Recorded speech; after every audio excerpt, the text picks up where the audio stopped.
found a record about a forgotten cemetery that had been forgotten for 50 plus years.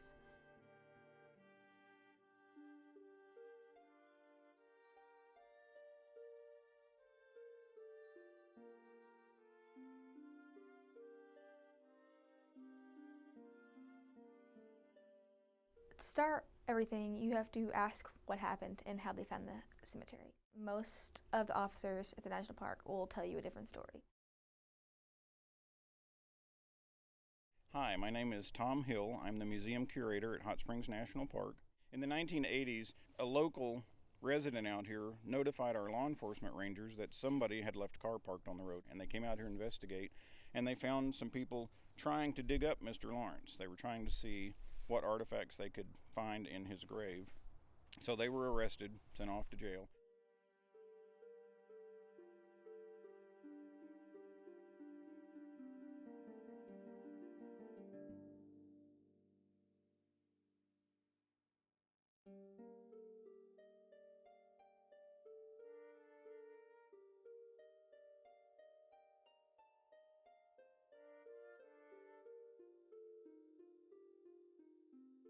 While they were there, they found the cemetery, which had about 40 graves. 2 were marked. One was with a gravestone and one was with a metal marker. Everything else was marked with a rock at the foot and the head.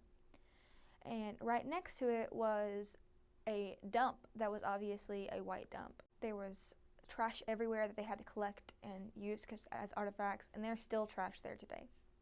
That kind of made it apparent that the graveyard was African American. So the only research the park was actually able to go into for the cemetery was research into how to connect the people in this cemetery to a location so they could notify people. So they went back into the newspapers and they found an obituary from around 1945 for Nancy Green, which was the person with the metal marker. It listed Cedar Glades as her residence. So to get in a little bit about Cedar Glades, Cedar Glades is originally like outside of Hot Springs, kind of cattle land before it became a town.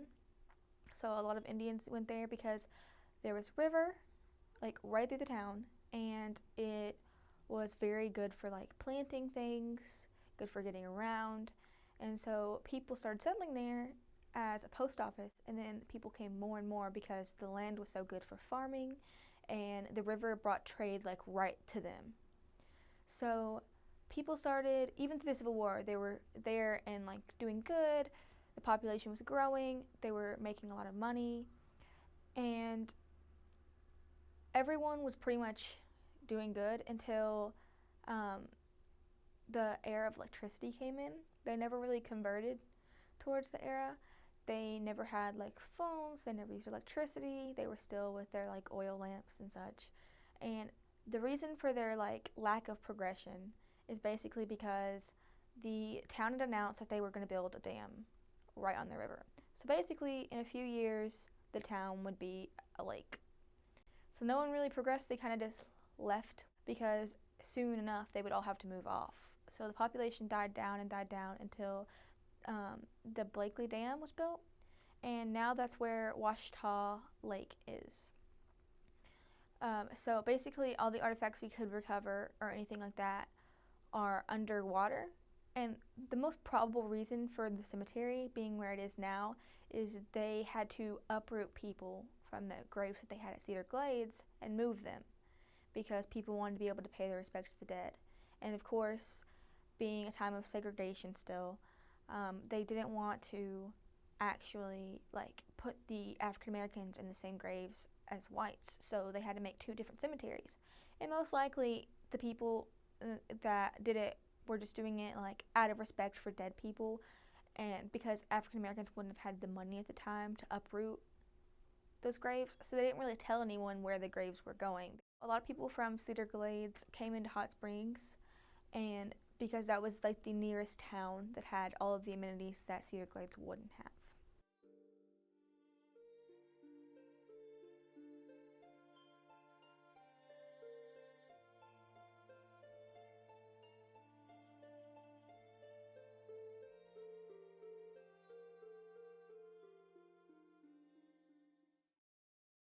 then we'll go into Stephen Lawrence. Stephen Lawrence has a little bit more of a background.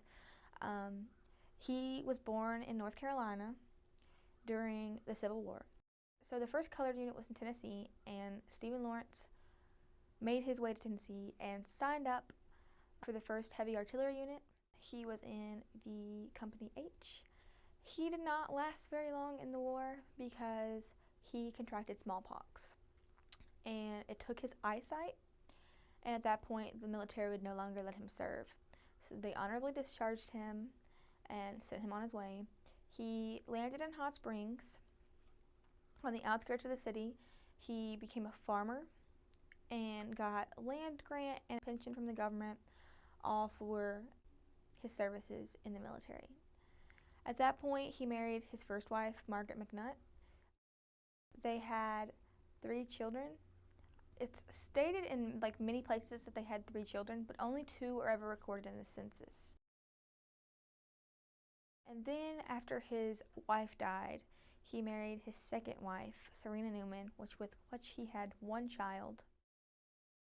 After that, he died, and the military paid for him to have a gravestone because the military has a certain issued gravestone. We were able to trace exactly what unit he was in.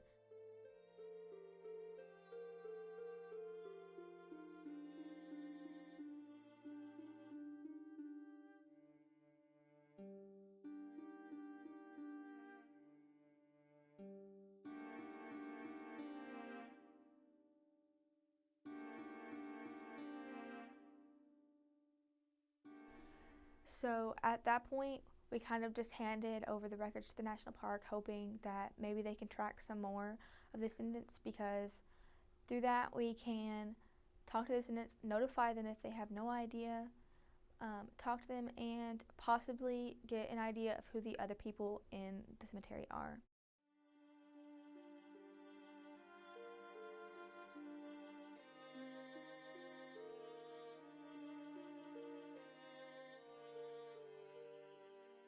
I will probably keep up with this research for the rest of my life because I've already put so much into it, and I kind of want to see the story progress, though I don't think I will be trotting into any more cemeteries anytime soon.